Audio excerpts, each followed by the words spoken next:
इस क्वेश्चन में हमसे कह रहा है कि इस गिवन फिगर के अंदर जो कोफिशिएंट ऑफ फ्रिक्शन है between the floor and the body B is 0.1 यहां पे। तो इसको मान लीजिए ये आपके पास है से μ1 एंड दैट इज 0.1। फिर कह रहा है the coefficient of friction between the bodies B and A is 0.2। तो यहां मान लीजिए coefficient of friction μ2 and that is 0.2। फिर कह रहा है a force F is applied as shown on B। यहां पे B के ऊपर फोर्स लगा रखा है। The mass of A is m/2 and that of B is m। ठीक है। Which of the following statements are true? Means more than one can be true। तो सबसे पहले इस क्वेश्चन की फिजिक्स को समझिए कि ये यहाँ पे क्या कहना चाह रहा है। यहाँ पे वो कह रहा है कि बॉडीज साथ चलेंगी या नहीं चलेंगी, ए बी के रिस्पेक्ट में स्लिप करेगा या नहीं करेगा, और मैक्सिमम फोर्स एफ कितनी लगाएं ताकि ये दोनों बॉडीज एक दूसरे के रिस्पेक्ट में स्लिप ना करें। ठीक है, तो हम इसको बारी बारी से समझते हैं कि यहाँ क्या सिचुएशन हो रही है। सबसे पहले आप यहां पे देखिए कि आपने जब यहां पे फोर्स लगाई F, ठीक, तो इस फोर्स लगाने से ये जो सिस्टम ऑफ बॉडीज है इसको आप समझिए कि इसको मैंने एक सिस्टम मान लिया और F यहां पे एक्सटर्नल फोर्स है। ठीक है, F यहां पे क्या है, एक्सटर्नल फोर्स है।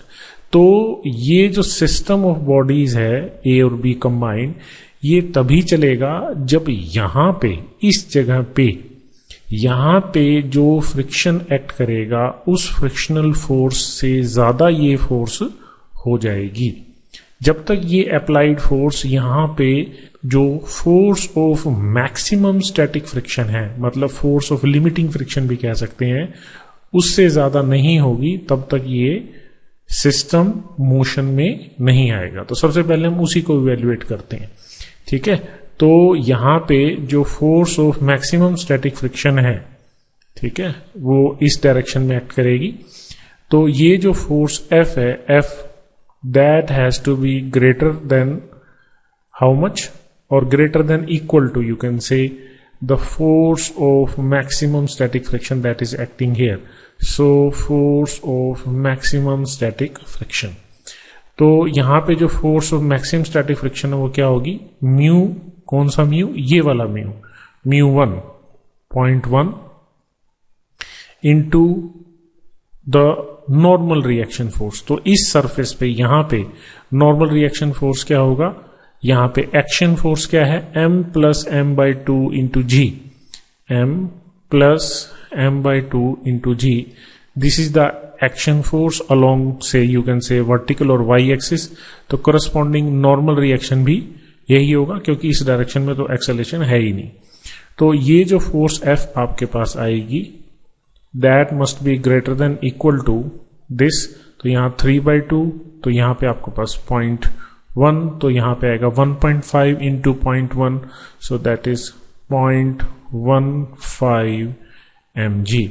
तो अगर आपकी ये force F greater than 0.15 mg होगी तभी ये सिस्टम मोशन में आएगा, अदरवाइज ये system of bodies A and B motion में नहीं आएगा। तो अगर हम इस बेसिस पे इन ऑप्शंस को एनालाइज करें तो हमें ये डी ऑप्शन दिखाई दे रही है, the bodies will be at rest if F is 0.1 mg। तो बिल्कुल ठीक बात है। तो हमें फोर्स इससे बड़ी चाहिए तभी ये एक नेट एक्सेलरेशन में सिचुएशन आएगी, ये सिस्टम ऑफ बॉडीज एफ की डायरेक्शन में एक्सेलरेट करेगा। अगर फोर्स इससे कम है तो ये नहीं चलेगा। तो यहां पे ये बात लिखिए। So you can say that option D is correct. यहां से डी की क्लैरिटी होगी, डी करेक्ट है। ठीक है, अब बाकी सिचुएशंस को देखते हैं। तो इन बाकी सिचुएशंस को देखने का एक बड़ा आसान तरीका है, वो क्या है, आप ये देखिए कि ये कह रहा है कि ए और बी एक साथ चलें, ए और बी दोनों एक साथ चले। तो ए और बी दोनों एक साथ चलने का मतलब क्या है, ए का बी के रिस्पेक्ट में कोई रिलेटिव एक्सेलरेशन ना हो, मतलब दोनों का रिलेटिव एक्सेलरेशन क्या हो, ए का बी के रिस्पेक्ट में वो 0 हो। ठीक है, दूसरी बात, ए बी के रिस्पेक्ट में क्यों चलेगा, इसके ऊपर फोकस करें।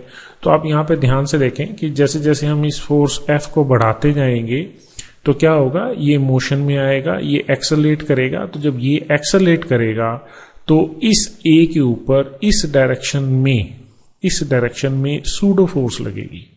क्या लगेगी, सूडो फोर्स लगेगी। तो मैं इसको एफ पी से रिप्रेजेंट कर देता हूं, pseudo force.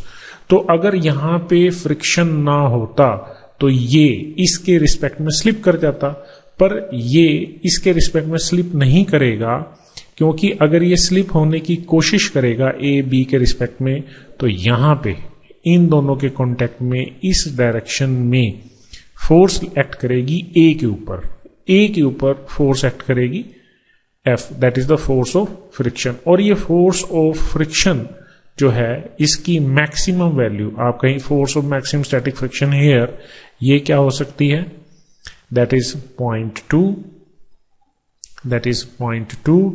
Into m/2 into G. ठीक है, तो इसको सॉल्व करें तो आप इसको ले सकते हैं 0.1 mg। तो ज्यादा से ज्यादा जो force of maximum static friction है ए और बी के बीच में, वो इतनी पैदा हो सकती है। तो जब आप इस नीचे वाले ब्लॉक के ऊपर इस फोर्स एफ को बढ़ाते जाएंगे तो क्या होगा, ये वाली फोर्स सूडो फोर्स लगातार इस डायरेक्शन में बढ़ती जाएगी और जैसे ही ये फोर्स इस फोर्स से बड़ी होगी, ए का बी के रिस्पेक्ट में रिलेटिव एक्सेलरेशन हो जाएगा और ए और बी अलग अलग एक्सेलरेशन से मूव करते हुए दिखाई देंगे। ठीक है, तो यहां पे हम ये कह सकते हैं कि मैक्सिमम एक्सेलरेशन क्या हो, जिस सिचुएशन तक ए और बी दोनों एक साथ चलें, तो हम उसको निकालने की कोशिश यहां पे करेंगे। ठीक है, तो मैक्सिमम एक्सेलरेशन ए की बी के साथ इसी डायरेक्शन में चलते हुए, जिस डायरेक्शन में एफ लगा हुआ है, तो वो मान लें वो एक्सेलरेशन क्या है, ए। तो इसका मैं एफ बी डी भी अलग बना देता हूं। तो ये आपके पास है ए, मास है इसका m/2 और इसके ऊपर जो फोर्स एक्ट कर रही है, ठीक है, वो क्या एक्ट कर रही है, एफएमएस। तो हमने उसको यहां पे निकाला है 0.1 mg। ठीक है, और इस समय जो एक्सेलरेशन है वो क्या है, ए। क्लियर। तो ये वो फोर्स लग रही है जब ये इसके रिस्पेक्ट में रेस्ट पे रहेगा। ठीक, तो एक्सेलरेशन यहां से क्या आएगी, ए, दैट इज mg इंटू 0.1 ये वाली force divided by mass is m/2। तो यहां से आपके पास आ गया 0.2 इंटू जी। तो ए का एक्सेलरेशन मैक्सिमम इतना हो सकता है जब ए बी के रिस्पेक्ट में रेस्ट पे रहेगा। तो ये एक्सेलरेशन ए का विद रिस्पेक्ट टू ग्राउंड है, और जब ए बी के रिस्पेक्ट में रेस्ट पे है तो इसका मतलब बी का एक्सेलरेशन भी इतना ही है। मतलब इन दोनों का जो कंबाइंड एक्सेलरेशन है वो जब तक ये रहेगा तब तक ए बी के रिस्पेक्ट में स्लिप नहीं करेगा। ठीक है, तो अब इसको फिर आप दूसरे तरीके से देखिए, ये क्या है, आया हमारे पास कंबाइंड एक्सेलरेशन आ गया। ठीक है, तो अब ये एक अरेंजमेंट है बॉडीज का ए प्लस बी। ठीक, और यहां पे एक्सटर्नल फोर्स क्या लग रही है, एफ, और यहां पे फोर्स कितनी लग रही है, इस जगह पे ये फोर्स कितनी लग रही है, that is 0.15 mg, that is the force of maximum static friction. तो मैं इसको बना रहा हूं। Now this total arrangement is A plus B. इसके ऊपर एक्सटर्नल फोर्स लग रही है एफ इस डायरेक्शन में, और इस डायरेक्शन में एक्सेलरेशन क्या आ रहा है, 0.2 g, और इस पूरे ए प्लस बी सिस्टम पे इधर फोर्स कितनी लग रही है, 0.15 mg। तो हम यहां पे एफएमएस ही मान के चल रहे हैं, और ये मान रहे हैं कि म्यू के, मतलब कोएफिशिएंट ऑफ काइनेमेटिक फ्रिक्शन और स्टैटिक फ्रिक्शन सेम है, तो हम ये मान रहे हैं कि काइनेमेटिक फ्रिक्शन फोर्स भी इतनी है। तो अगर हम इसको सोल्व करें यहां पे न्यूटन सेकेंड लॉ लगाएं, तो हम यहां लिखेंगे F minus 0.15 mg that is equal to mass of A and B, that is m plus m by 2 into this much acceleration, that is 0.2 into g.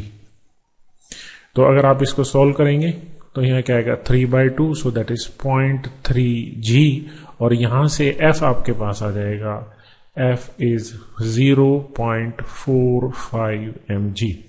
तो ये F अब जो हमारे पास आया है, ये F वो मैक्सिमम फोर्स है, ये वाली फोर्स जो आप इस arrangement of A plus B पे लगाएंगे, तब तक जब तक ये फोर्स नहीं आती तब तक ये दोनों क्या करेंगे, एक साथ मूव करते रहेंगे, A का B के रिस्पेक्ट में रिलेटिव एक्सेलरेशन नहीं आएगा. अगर फोर्स इससे थोड़ी सी भी ज्यादा हो गई तो A के ऊपर जो सूडो फोर्स लगेगी इधर इस डायरेक्शन में, लेफ्ट डायरेक्शन में, तो वो A को B के रिस्पेक्ट में डिस्प्लेस करवा देगी. ठीक है, तो अगर यहां तक जो हमने सीखा है उसके बेसिस पे अगर हम इन चॉइसेस को देखें तो सबसे पहले ये E ऑप्शन नजर आ रही है, the maximum value of F for which the two bodies will move together is 0.45 mg. तो यही है, तो ये वो फोर्स है जो आपने लगाई कब तक, जब तक ये दोनों एक साथ चल रहे हैं. So this option is correct. ठीक है, ए ऑप्शन को देखिए, ये कह रहा है the bodies will move together if F is 0.25 mg. बिल्कुल ठीक है, 0.45 mg तक तो साथ चलेंगे, तो अगर 0.25 mg लगेगी तो कोई दिक्कत नहीं है, बॉडी साथ चलेंगी. तो ए ऑप्शन भी करेक्ट है. बी ऑप्शन में कह रहा है the body A will slip with respect to B if F is 0.5 mg. Now this 0.5 mg is greater than 0.45 mg. ये तो क्लियर है. ठीक है, ये वो फोर्स थी जब तक दोनों इकट्ठे चलेंगे. अगर फोर्स इस फोर्स से बढ़ गई जो कि 0.5 mg से बढ़ी है तो ए और बी का रिलेटिव एक्सेलरेशन होगा. तो इसका मतलब ये ऑप्शन भी सही है. ठीक, तो सी में क्या कह रहा है, the bodies will move together if, तो ये गलत है. तो यहां पे हमारे पास जो करेक्ट ऑप्शंस हैं they are A, B, D and E. All these 4 options are correct.